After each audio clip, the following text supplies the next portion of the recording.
You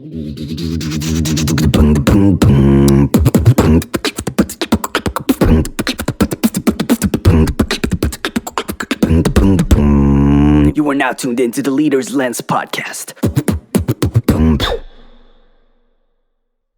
Ashley, how are you doing? I'm doing all right. Feeling really good. How are you today?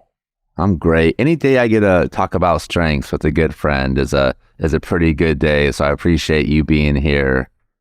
And I have to say, when I joined Work Week and learned that there was another Gallup Strengths Finder coach on the team, I was pretty thrilled because the idea of strengths and how focusing on strengths can impact our lives, it was a groundbreaking for me and how I lead. So it was a big deal. I'm happy to have you here. And as we get started, we have a question for the audience. I hope we'll be able to put on the screen. But if you could have one superpower, kind of going along the idea of strengths, and if you're joining us for the live on LinkedIn right now, we would love to hear from all of you. But if you could have one superpower, what would it be? Actually, do you have one that comes to mind that this would be your superpower? Yeah, I do. I think I would have the ability to fly.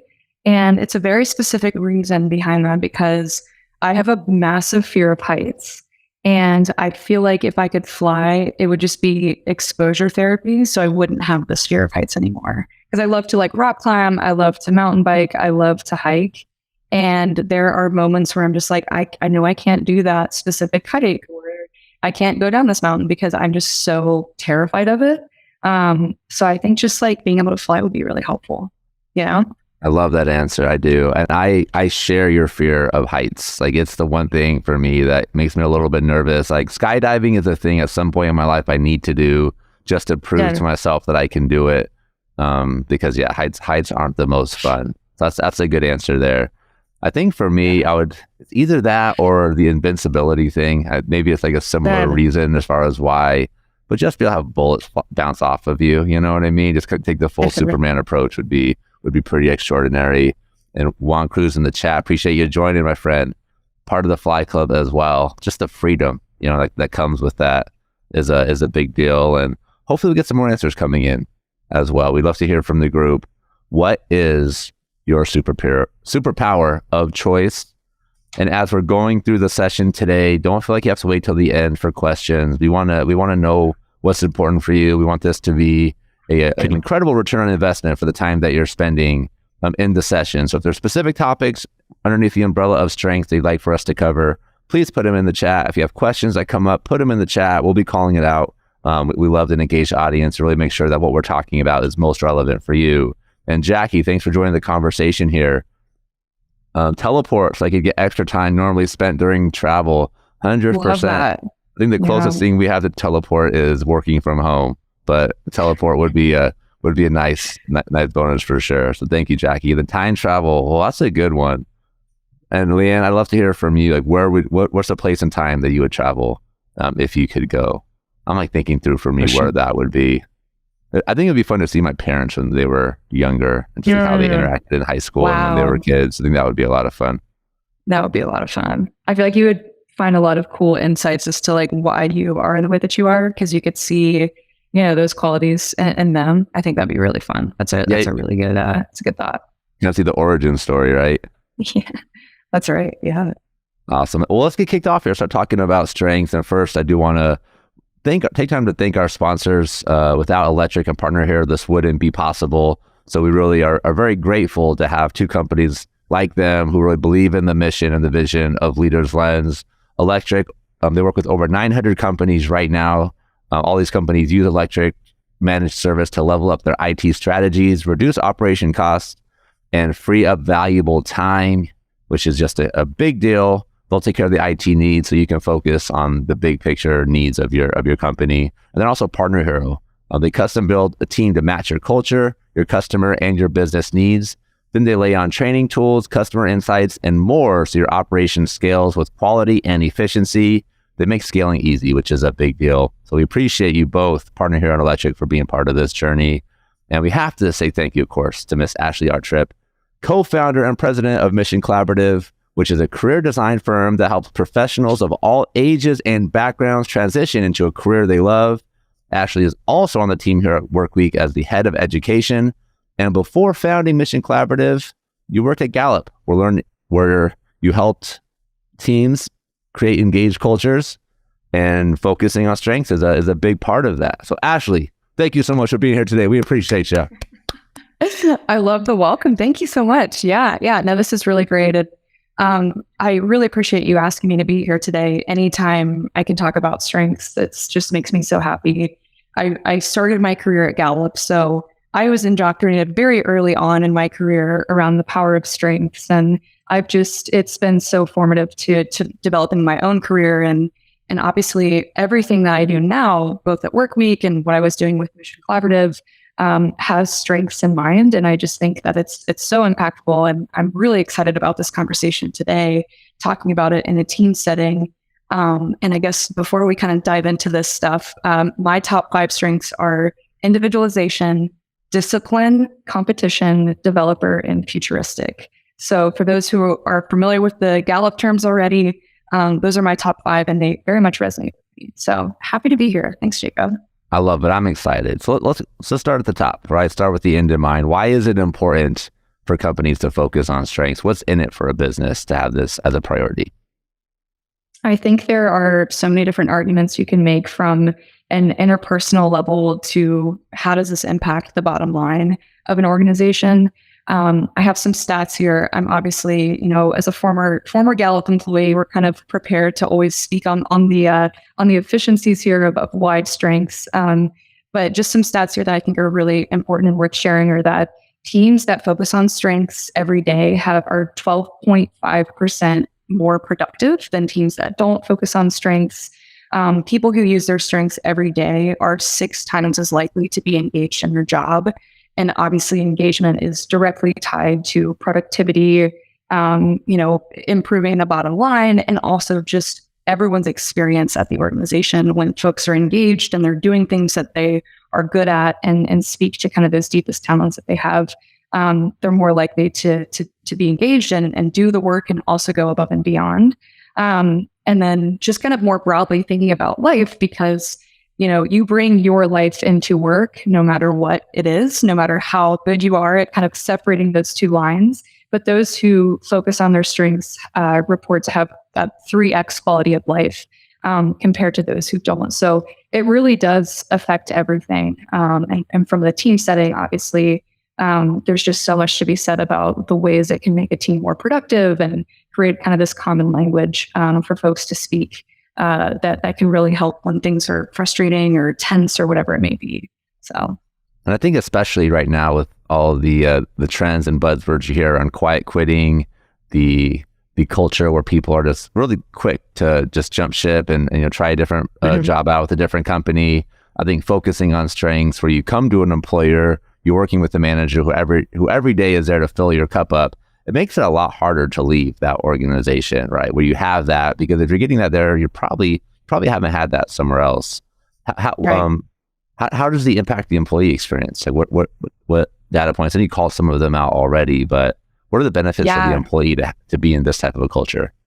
Yeah. So I think so. If you go back to the definition of how Gallup defines a strength, they define it as the ability to provide near consistent performance in a given task or activity. And that strength really comes from talent. You can't really talk about strengths without first talking about talent and where does that come from. And when you think about an employee's experience, really what they're doing is it's talent and a task that they're given in their work. And that's really what the output is, right? And that's what makes a business run. That's what makes a team, work together. And so when someone is operating in an area of their strength, so providing that consistent performance, they're really tapping into those deep natural talents that they have. And so when you're operating in those areas of talent, you're getting things like rapid learning, you're getting flow. So you're losing track of time. You're so invested in the task that you're doing. Learning comes really fast. All of these different things that go into a strength really enables a team to show up more effectively, because they're doing things that essentially just come naturally to them. I think there's a lot of definitions and there's a lot of research out there that backs up all this stuff. But when you really get down to the core of why strengths, why is this important, it's really allowing people to do what they do best. And it's the path of least resistance is the quickest way that I always describe it.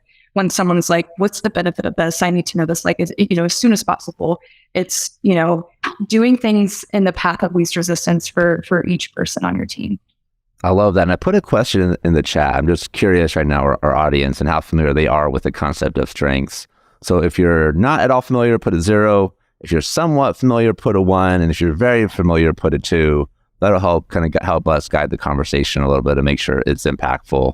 And you were talking about the transition from talent to strength. And a way that I've heard it explained that I really like a lot is that the things that come natural to you, you enjoy doing them, so you do them more often. And because you do them more often, you become even better and better at them. What are some ways that we can recognize our strengths or the strengths of the people around us, even without taking an assessment like the Gallup Strengths Finder assessment? Yeah, I mean, I think from an individual level, it's a lot of kind of the things that I was just kind of rehashing. So when you think about yourself and you think about all the things that you do for your job or for work or whatever it may be, or maybe it's a volunteer thing that you do. The tasks that come naturally to you, or the things that are you feel like you lose sense of time when you're doing it. So you experience flow. There's also a sense of yearning to accomplish this thing where you just kind of feel this natural tendency to see something through. That's kind of that intrinsic motivation that's really kicking in that I think strengths really brings out in people. And you also see glimpses of excellence. So what that means is when you think about, your life, whether that's in work or in your interpersonal life, whenever it may be, let's say you're having a conversation with a friend and you have the strength of woo, as Gallup defines it, which is winning others over. If you find yourself to be that friend that's really good at convincing somebody when you just first meet them that, hey, we should be friends, or hey, we should go do this thing. I have this idea. I want to go check out this new ski resort. I'm in Salt Lake City right now, so I got ski on the brain. But the things that kind of just come naturally to you, the things that seem difficult for other people, but for you, you're just like, man, I've just always kind of been that way. I've always thought that kind of pattern. It's really about an operating system that you have, and it's the things that really come easily to you, the things that you derive a lot of satisfaction from, and the things that you kind of have this endless capacity to drive to get more of it. So that's that kind of the yearning piece that I was mentioning as well. That's great. I think as leaders, it's easy to assume that because things are easy for us, they're easy for everybody, and vice versa. Like, just because we find a specific task miserable, like for me, organizing is probably my least favorite thing to do, right? So I would never ask somebody to help me organize because I assumed that this was also made them miserable as well. But then I learned for some people, like, they get a lot of enjoyment and fulfillment out of that. And it helped me set people up for success and just understanding the things that they were great at, the things that they found joy in. Because if there was a need on the team, I knew I could leverage this person to help out with that. And it wouldn't be seen as an over ask. It would be seen as something that they enjoyed it and appreciate the fact I would reach out to them specifically to help, as long as I was also, of course, respecting their personal bandwidth. Right. Yeah, absolutely. So as teams are getting started on this journey of strengths, maybe they're thinking like they're wanting to reintroduce the idea, or it's a brand new sort of a focus for them, but they see the value in it. Where should they get started? Yeah, I mean, I obviously think the best place to start, and I'm not saying this as a former Gallup employee, this is truly coming from a place of I do think this is the best place to start is take the Strengths Finder assessment. I think it's $19.99 if I'm remembering the price correctly. I truly would start there, and I would have, as we're all leaders here in this in this chat, start with the most immediate people that you work with. I think when teams and organizations bring strengths to their organization, they kind of want to do this sweeping big approach that we have to become a strengths-based organization. And actually the best place to start, and this is how we would, when I was at Gallup, this is how we would talk to organizations about how do you actually bring this to a company. Start small, start with little momentum. And so what I think that could look like in a very tangible example is, after this webinar today, after this session today, you go take strengths, you sit with your results, you figure out what really resonated with you, And then you have the folks that you work closest to take that assessment as well and just have a conversation around it. Instead of, a meeting that you may, feel like is like more of a check-in meeting. Instead, can you block half of that meeting off and just say, hey, we're going to just talk about our strengths. We're just going to share a little bit about kind of what we felt as we saw those results and just start there. And it's really cool because it feels like there's a little bit of magic that happens when you get everyone in a room after they've taken this assessment. You'll hear things like, this assessment knew me better than I knew myself, or I knew that I had this ability, but I never was able to articulate it in this way.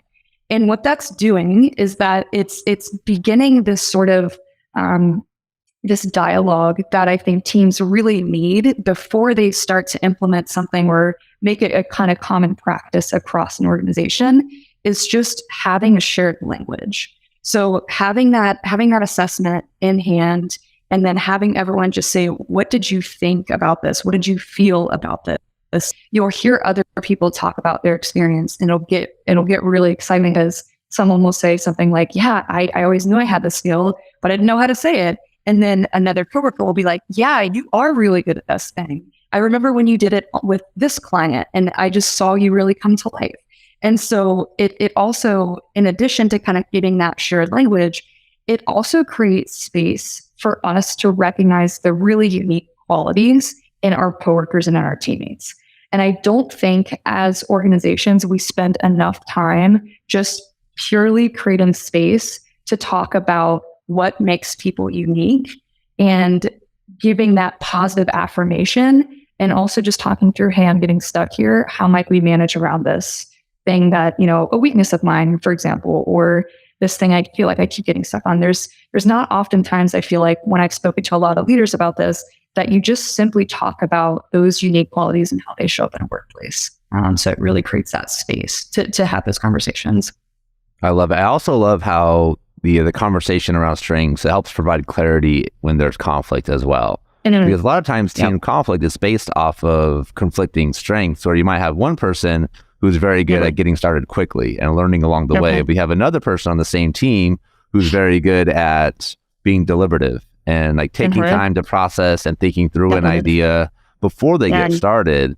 And early in that relationship, there's probably gonna be a lot of conflict between those two people, because one person just wants to go, the other person's like, what is wrong with you? We need to think about this before we get started. But as the relationship matures, like, those two people will probably be able to help each other out, because one will be able to pull the other into action when they start getting stuck in process analysis and just overthinking. And the other person will help this person look at that ledge before they just jump and prevent a lot of damage, preventable damage. Yeah, no, I couldn't agree more with that. I think the point that you're really hitting on here is that it allows you to appreciate some of the qualities in coworkers that perhaps at first pass, they may really frustrate you, right? So with that example of like the person, the activator who's ready to jump in and, working with the person who's a little bit more deliberative, wants to think things through, there'll probably be friction there, just because those are two very opposite approaches in problem solving. And then, talking through the strengths-based approach, you can start to appreciate and say, oh, your activator is what's, leading you to this next step, or it's what's pushing you to, bring us to this point when we may not be ready yet. And then you can just start to appreciate your coworkers more before you even get into problem solving mode. It kind of clarifies and it sets it clears the slate, and it's like, you know what? This is a person, and this is just the way they naturally are, and that's okay. And we're going to just problem solve and work around that, instead of trying to go against the grain and try to get them to do something that just may not be natural for them. So I really like that point that you made, Jacob. I love it. Well, we had a comment in here from Nia Zhao, and Nia, if I pronounced your name incorrectly, I apologize. I love this reminder to focus on strengths. I'm a solo entrepreneur planning on growing a team this year. And what a cool way to start your team culture, like from the scratch, with the idea of, I'm going to be the leader that focuses on the strengths. And I would say not just for employees. If you work with contractors, like, be that client that focuses on the strengths of everybody that you're working with and do business with. Because those people, that group is going to want to work harder for you if they know you're the person that recognizes them and really understands the value that they uniquely bring. And I think that's an easy step to miss, where we feel like if we hire somebody to do this certain job for us, but they're not actually employees, that we treat them differently. But I think it's an easy way to stand out and just become people's favorite client. Yeah, anything else you'd add for like starting your solopreneur? If you're starting a team and you want to focus on strengths, what advice would you have? Yeah, I think where I would start is honestly, I would have everyone take the StrengthsFinder assessment, and I think actually now if you have a moment, Jacob, to pull up the domain grid, and as you pull it up, I'll explain a little bit about kind of what you'll see on the screen here. So if you're starting from scratch, starting your team brand new, it's really cool. So once you fee assessment, there are 34 total themes, so 34 total strengths. And Gallup has categorized those into 4 different domains. And so those domains are executing, influencing, relationship building, and strategic thinking. And when you have a chance to sit down with your entire team, you can really look through and say, okay, where are we balanced? Where do we, hit all categories of these domains? And where is there imbalance? Maybe you're not as strong, or maybe you don't have as many themes in the strategic thinking part, of this initial team. And so what it allows you to do, it gives you a jumping off point to say, okay, we can anticipate that there will be some obstacles coming up if we have to do, strategic thinking. So that looks like planning ahead. What is the next, the next 6 months look like for this product development roadmap? If your team doesn't have, a lot of themes in that particular domain, what you will then do is it gives you this sort of roadmap to say, okay, how can we use our other strengths to mitigate that weakness, mitigate that potential risk that we may not be able to, have this particularly clear vision that we can share across the organization. And so what then I would do is I would say, okay, great. Well, this is an example, I'm playing this out. We have really high influencing themes. And so what that would mean is that who can we talk to, who are trusted advisors that we know, where we can help, work with them if they have, high strategic thinking skills to, talk about like, what is our end goal? What do we want? And then use that influencing theme to get them really excited about this overall broad vision that we have. But then what they do is they help us, use their strategic thinking skills to put it into the context of, okay, how do you actually execute on that? So in these next 6 months, you've just, you've tapped with other resources, tapped on other people who have strategic thinking skills who can actually help kind of take that bigger vision that you have, that influence that you have, and then put it into more tangible next steps. The things that strategic thinking skills, those people who have those strengths high, it kind of mitigates that potential area of imbalance in the team.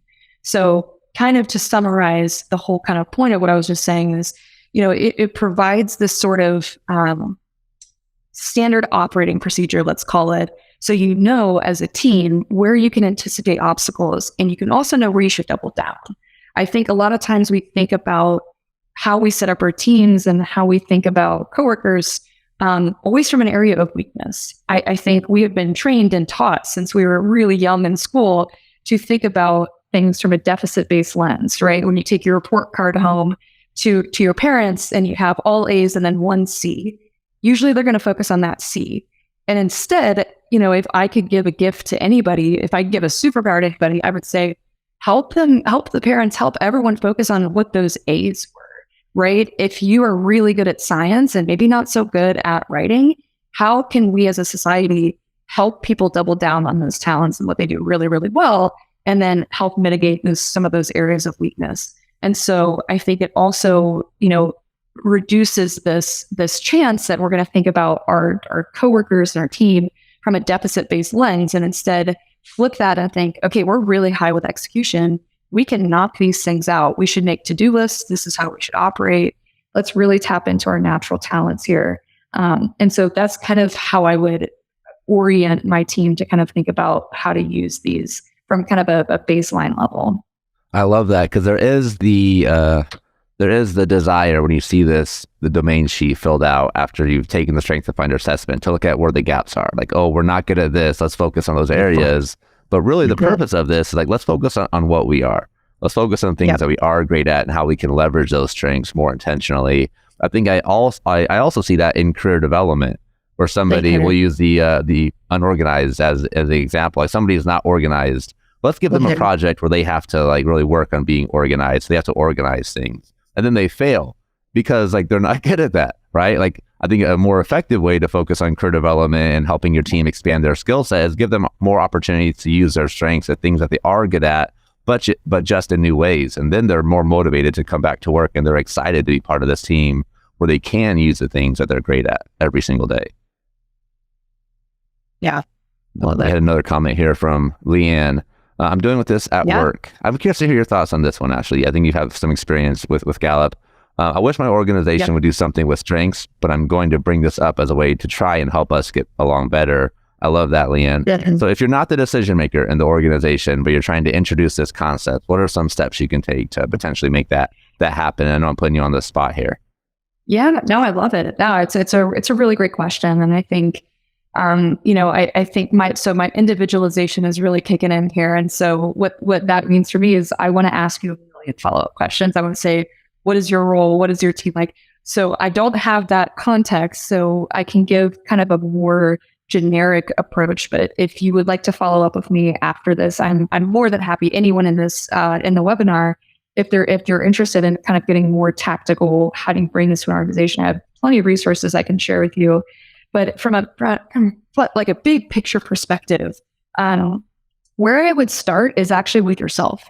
So what I would encourage you to do is I would, take the assessment and then think about a recent win that you had or a recent time where you went above and beyond or really, met expectations for a particular part of your role or your task. And then see if you can connect that to a strength that you have. And so what that exercise is going to get you to do is it's going to get you to start to think about the value that you bring and how strengths facilitates that value that you add to an organization. One of the things that I always say with any career development, conversation that I have or any strengths conversation that I have is that at the end of the day, if I can put it very bluntly, organizations, managers, bosses, leaders really just want to know the ways in which that you add value and the ways in which that the team can continue to add value. And so by going through this individual exercise and thinking through how did you add value and then attaching that to a strength that you have and bringing that to them and saying, hey, I had this recent win and it's because I have this really acute ability to create really structured to-do lists. And I created an operating system for myself to, accomplish this task 20% faster. So you're leading with this value that you created. You talked about how you impacted the bottom line, but then you're also using this verbiage that's maybe different from what they've heard. And you're introducing this new layer of insight into yourself, the value that you add as an employee. And you're kind of empowering them with that information. And then as a follow-up, you can say, I really wasn't able to reflect on this in this tangible of way or have this deep of insight without connecting this to the StrengthsFinder assessment that I just took. If you haven't heard about it, this is what it is. I think it would be really beneficial and I would be really curious if I could, have our immediate team take this assessment and just see what their results were like. So then I can understand them a little bit better. There's obviously data you can cite around productivity and engagement and all those things. But I think when it comes to kind of convincing somebody at an individual level, start with yourself and start with authenticity because your excitement around what accomplishment you had and connecting that to a strength is going to be so much more powerful in convincing them of something than if you were to just cite a couple of stats. Because that's the difference of seeing them, seeing the strengths from kind of this black and white data perspective, than to actually seeing it tangibly in front of you and feeling that spirit that really kind of comes alive when you're able to make those connections with your strengths. Oh, I love that breakdown. Actually, that was great. The only thing I would add to that is be the strength scout. Like, be the person that recognizes things that are going well. When you see a specific person doing something, it just seems like it comes naturally to them, but they excel at it. Like, don't be afraid to call that out, even if it's your manager or their manager, right? I think sometimes we forget that it's okay to recognize the people that are above us in an organization. But the things that are recognized get repeated, and it doesn't really matter at what level that is. So if you just bring that focus to what you do, I think it's an easy way to kind of demonstrate what the strength focus is really all about. So hopefully that helps. And That's then Jackie, it's an awesome question. I love that, because that's a challenge for a lot of trying to change a culture when you feel like you have this block above you can absolutely be challenging. So I loved your focus of leading with the outcomes. Like, that's a big deal. Yeah. Jackie put in the chat, I love the discussion around what strengths match well and what butt heads. The moments when two teammates that butt heads have an aha moment when because they were not speaking the same language, or now they understand why they are the way that they are. I think this is one of the most beautiful things about strength, is that sometimes understanding the strengths of the people around you and having that common language can help you understand why people do the things that they do. And sometimes it might be we might take things personal, but then when we understand like why somebody's doing it, we understand, okay, this isn't about me. This is just how they process information. They process information in a much different way than I do. Anything you'd add to that piece as far as working through the conflict and strengths, with strengths rather? Yeah, I think it kind of goes back to what I said of just starting from a place of appreciation instead of, saying that, man, this is a really annoying quality of this coworker that I have. Instead, checking yourself, right? And saying, this really annoys me. Why does that annoy me? And I think that practice in of itself, I have done this with everyone in my life, my parents, my friends, partners, people that I've worked with. If there are particular things that maybe rub you the wrong way, or you're just like, why do you do it that way? Starting from a place of curiosity is the best thing that you can do to manage conflict effectively. And it also just gets you in the mindset of a greater appreciation for qualities of other people, instead of saying, man, it's really frustrating that you just jump into something without thinking through all the risks. And instead you can say, man, you know what? It's really amazing that you bring such energy and excitement to the start of a task. Before you do that, here's something that I think we should maybe do as a system, that we make sure that we're running in the same direction before we start on something. And we can make a checklist so we're good to go. And then you can start bringing that amazing energy that you have. It just makes things a little bit easier, and it makes you appreciate people a little bit more. And I think if we all just paused a little bit and just took some time to be like, you know what? I'm going to choose to think about how I can appreciate this quality more in somebody, and then then approach the conflict resolution piece. I think you approach it in a very different headspace. And I think it's so important to take the time to do that. And you bring up such a good point that it's a small shift. Like, it's the difference between, why are you always so competitive? And I appreciate the fact that you're always willing to do what it takes to help our team win. Like, there are small changes, and maybe there's a small piece of feedback you're adding to the end of it, right? But you're setting the foundation on the value that you see in this person. And then now here's this one little thing that we can change that's going to help you be even better. It's a big deal. And it helps people be more receptive to feedback as well, where they feel like they're not being attacked, but there is actually this person that wants to, that sees their value and wants to invest in them. Yeah. And, Jacob, as you were talking about this, it made me also think too, I actually have a very tangible example of this. Of this morning, I was having a conversation with a direct report of mine.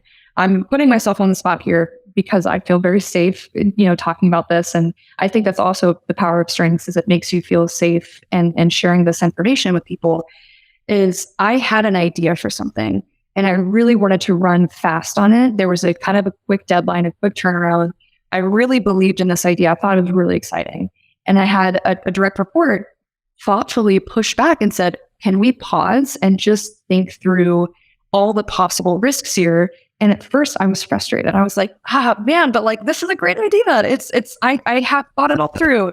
But in my mind, I had it. And so I actually, before that call, I sat down and I was like, okay, where is this coming from? And what's the root of this? And it allowed me to do self-reflection before I entered that space with my direct report. And I led the meeting with saying, hey, I recognize that what I did here was I ran a little bit too fast. I have a tendency to get excited about something when I see the vision for it, because I have futuristic in my top 5, and I also have competition in my top 5. So when those two things are combined, it looks a lot like the activator strength, where you're just like, let's go. I see the vision. I want to, accomplish this thing. And I led with that. And just, you could see the physical kind of reaction that my direct report had, where she kind of loosened her shoulders up. It created this space to be like, yeah, it's okay that you do that. I really like that about you. But I want to make sure we talk about this before we move forward with it.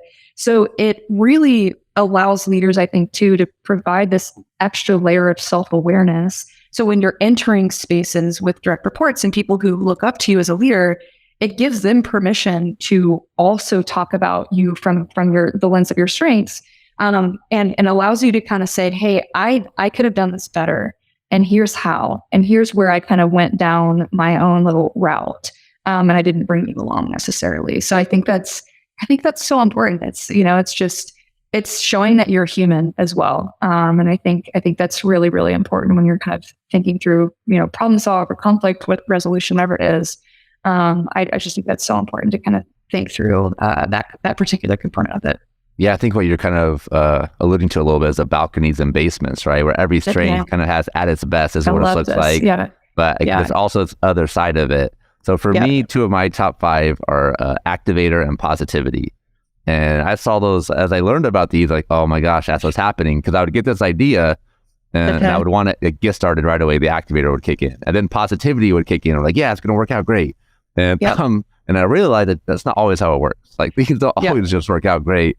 So I learned I have to take a step back and not fall into the naive, which is kind of the basement of positivity. And activators, like looking before you leap, like take a step back. Let's look at this critically before we get started. But I think without that language, it would have been a lot harder for me to learn those lessons about myself. Yeah, no, I couldn't agree more with that. The balcony basement, that particular component, that dimension of strengths-based development is honestly one of my favorites. I think it's so important that we recognize and call out the fact that your strengths are great when they're in healthy environments and you're able to use those effectively, but there is a dark side to your strengths as well. And that can show up as not weaknesses, but those can hinder your ability to do something. And, it's really interesting to give another kind of tangible, tactical way. I forget the name of the person, I'm so sorry, but the person that asked, I'm starting my team from scratch. How can I use strengths to really kind of set us up for success? I'm going to kind of call work week out here. But one of the managers on the work week team reached out to me and said, hey, I have a new direct report starting. Would you mind just reading their top 5 for me and just kind of letting me know what I can look for in them, in terms of talent and potential, but also what are some things that I should be aware of in terms of those basements? And I talked about it. I gave kind of my reading of like the top 5. And then she went and talked about that with their direct report. And that person the next day was like, Ashley, I feel like you read right into my soul. That was really, really accurate. I'm so glad that I had that conversation with my manager, because it gave us space to say, this is a potential risk that we have when working together. And it just acknowledged that right up front of saying, hey, this is where this strength might look if it's not used effectively. And so it kind of gives you here are the risks, right? Here's what can, how these can show up differently. And it just created this amazing space for them to kind of talk about what that looks like in previous roles for this person, and then just different ways to make that person be able to manage that person more effectively. I love it. And I do want to ask the audience again, if you have questions, feel free to put them in the chat. We want this to be an engaging conversation and not so much of a live podcast. So we appreciate all the engagement. It's been absolutely incredible. Ashley, underneath the world of strengths, is there something that we haven't covered today that you feel like is important for the audience to know about and understand? That's a really good question. Such a big question as well. I know I didn't give you a ton to work with there.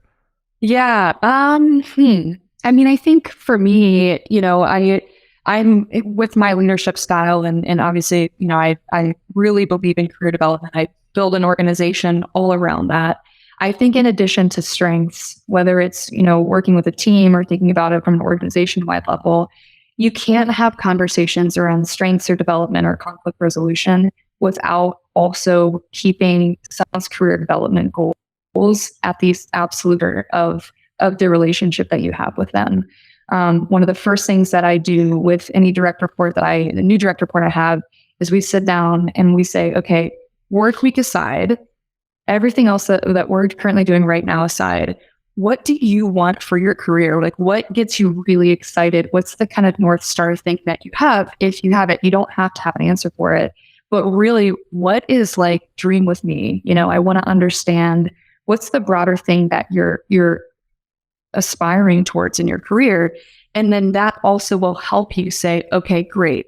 If you, want to launch your company, your own company someday, if you're still now, what that can do for me as a manager is I can say, okay, great. I know as an entrepreneur, you're going to have to know how to sell. You're going to have to know how to sell internally, perhaps to investors. Sales is the name of the game as an entrepreneur. And so when I give feedback to that direct report, I can say, I can tie in some of those concepts of saying, I know you want to, run a business at some point in time. Here's a really key lesson I think you just learned, and affirm that they're learning those things and they're developing in those ways at your current organization, that's contributing to the bottom line here and now, but you're able to make that connection further off in their career so then they can see why they're doing what they're doing right now and how that really, contributes to that broader career vision. And then things get really interesting, obviously, when you add in the strengths component, right? Where you say, I know you want to own your someday, and you're in a sales role now, here's a strength that you have. And when you combine all of those things, it's a puzzle piece, right? It's you're helping people see the bigger kind of picture there. And you're using strengths as a tool to help them, make those connections, have those insights, and resolve conflict when that comes up. Beautiful. I love that. Hopefully that was not too big picture. That was a broad question, and it's so important to think about, though. No, so important to think about. I think as business leaders, we think about our own goals, our team goals often, but when we can tie those, when we also know the goals and the strengths and the needs, I would even add, of the people on our team, it makes it a lot easier for us to have an impactful conversation, because people need to know what's in it for them when we're asking to make change, because change is hard. But if we can tie it to a strength, tie it to a goal, it can help help smooth the process for sure. Yeah. Awesome. Well, Ashley, I appreciate you so much. It looks like the questions that our audience have been asked at this point, so we might wrap it up here. But I appreciate you so much for joining, Ashley. Everybody in this group, like Ashley said, her and myself are both available. We both are, passionate about career development and helping out where we can. So feel free to reach out, send us a message or a connection request. We'd be happy to do so. And thank you again to our sponsors, both Electric and Partner Hero. We appreciate you so much and believing in the vision of Leaders Lens. We're trying to simplify leadership. Leadership is a hard job, but there are small changes we can make to make it a lot easier on ourselves. So we appreciate you all. Enjoy your day.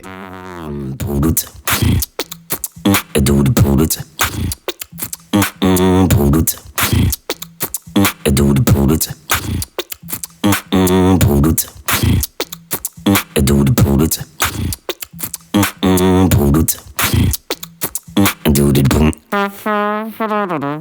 it.